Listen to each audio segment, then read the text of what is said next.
বৃষ্টিতে বিপর্যস্ত দিল্লি। শুক্রবার সকালে প্রবল বর্ষণে ভেঙে পড়ল দিল্লি বিমানবন্দরের ১ নম্বর টার্মিনালের ছাদ ভেঙে বেশ কয়েকটি গাড়ির উপর পড়ায় কমপক্ষে ৬ জন আহত হয়েছেন বলে খবর।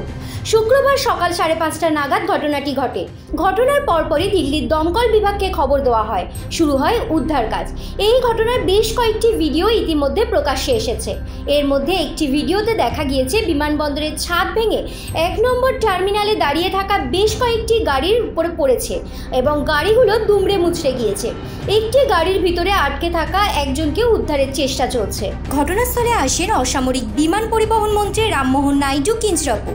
ঘটনায় নিহত ও আহতদের জন্য ক্ষতিপূরণের ঘোষণা করেছেন মন্ত্রী। দিল্লি বিমানবন্দরের আধিকারিকরা জানিয়েছেন আহতদের ইতিমধ্যে হাসপাতালে ভর্তি করানো হয়েছে। ধসে পড়া ছাদের ধ্বংসাবশেষ সরানোর চেষ্টা চলছে।